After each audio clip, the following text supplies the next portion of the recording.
Shalom, selamat pagi Bapak Ibu Saudara yang dikasihi Tuhan Yesus Kristus. Sebelum kita mendengar kebenaran firman Tuhan, mari kita berdoa.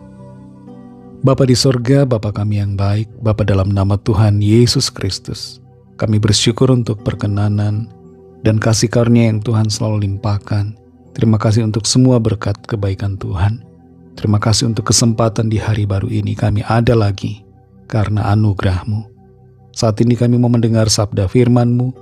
Urapi kami Roh Kudus agar kami mengerti dan mentaati setiap kehendak-Mu. Dalam nama Tuhan Yesus kami berdoa. Haleluya. Amin. Saudara yang dikasihi Tuhan, ayat firman Tuhan saat ini terdapat dalam Injil Matius pasal 4 ayat 19-20. Tertulis demikian. Yesus berkata kepada mereka, "Mari, ikutlah aku, dan kamu akan kujadikan penjala manusia." Lalu mereka pun segera meninggalkan jalannya dan mengikuti Dia. Saudara yang dikasihi Tuhan, Denzel Washington adalah aktor dan sutradara yang terkenal serta dihormati di Hollywood. Dia adalah pemenang 2 piala Oscar.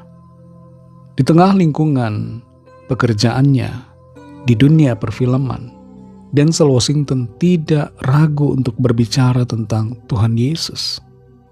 Dia memakai setiap kesempatan yang ada untuk memperkenalkan Tuhan bagi banyak orang.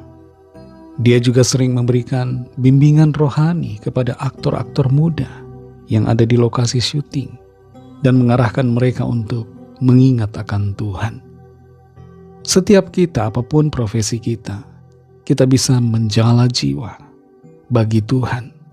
Sebagai orang-orang percaya, kita dipanggil Tuhan untuk menjala jiwa. Dalam Injil Matius 4 ayat 19-20 ini tertulis, Yesus berkata kepada mereka, "Mari, ikutlah aku, dan kamu akan kujadikan penjala manusia." Lalu mereka pun segera meninggalkan jalannya dan mengikuti Dia. Pada waktu itu Tuhan Yesus sedang berjalan menyusuri Danau Galilea. Dan di situ ada 2 orang bersaudara yang berprofesi sebagai nelayan, yaitu Simon Petrus dan Andreas saudaranya. Mereka sedang menebarkan jala di danau. Mereka sedang mencari ikan. Dan dalam situasi mereka sedang bekerja itulah Tuhan memanggil mereka. Tuhan Yesus katakan, "Mari ikutlah aku. Kamu akan kujadikan penjala manusia." Ada perubahan prioritas, tujuan, perubahan misi, visi hidup yang Tuhan nyatakan di sini bagi Simon Petrus dan Andreas.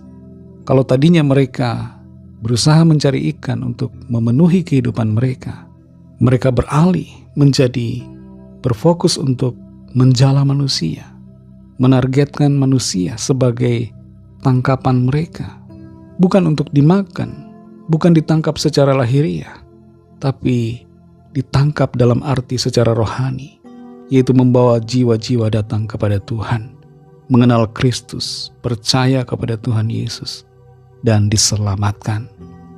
Ketika Tuhan Yesus memanggil Simon Petrus dan Andreas untuk menjadi penjala manusia, Tuhan tidak menyebutkan tentang bagaimana pemenuhan hidup mereka.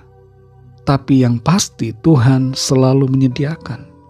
Sebab visi yang datang dari Tuhan selalu akan disertai dengan penyediaan dan pemeliharaan yang ajaib. Semua murid Tuhan Yesus berlatar belakang berbeda-beda.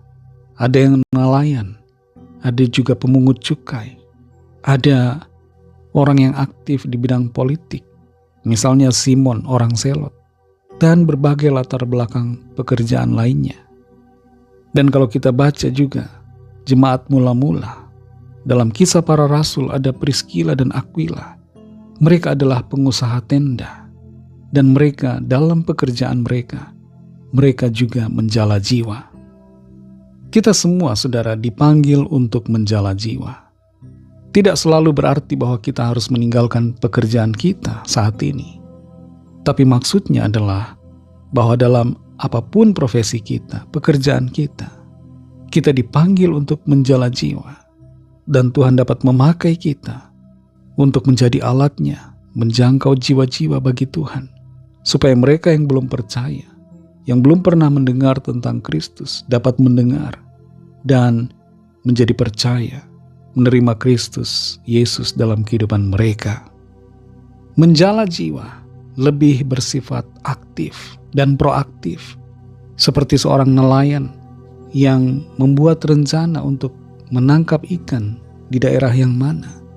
Dalam menjala jiwa, kita juga butuh hikmat Tuhan, langkah dan rencana untuk menjala jiwa bagi kerajaan sorga. Saudara yang dikasihi Tuhan, saudara dan saya dipanggil Tuhan untuk menjala jiwa. Tugas ini bukan hanya tugas seorang pendeta atau gembala, bukan tugas seorang majelis, diaken atau syamas, tapi tugas kita semua orang percaya untuk membawa jiwa bagi kerajaan sorga. Mari kita berdoa. Terima kasih Tuhan Yesus untuk firman-Mu yang sudah kami dengar, mengajarkan dan mengingatkan kami akan tugas fungsi kami sebagai penjala jiwa. Mampukan kami Tuhan untuk bertindak, tidak malu, tidak gengsi, dan tidak melupakan tugas ini, tapi mengingatnya dan melakukannya setiap hari dimanapun kami berada. Ada banyak orang di sekeliling kami yang berjalan menuju kebinasaan. Berikan kami hati yang berbelas kasihan untuk menyampaikan akan kabar sukacita keselamatan. Pimpin kami Roh Kudus untuk menggenapi firman-Mu, menjalankan tugas kami, menjala jiwa bagi kerajaan-Mu. Berkati kami di sepanjang hari ini, pimpin dan sertai kami Tuhan, agar kehidupan kami memuliakan nama Tuhan. Kami berdoa bagi yang sakit dan yang dalam pergumulan, kuasa-Mu mengalir, menyembuhkan. Ada mujizat, ada pertolongan Tuhan yang ajaib dinyatakan. Kami serahkan semua ke dalam tangan kasih-Mu. Dalam nama Tuhan Yesus Kristus kami sudah berdoa dan mengucap syukur.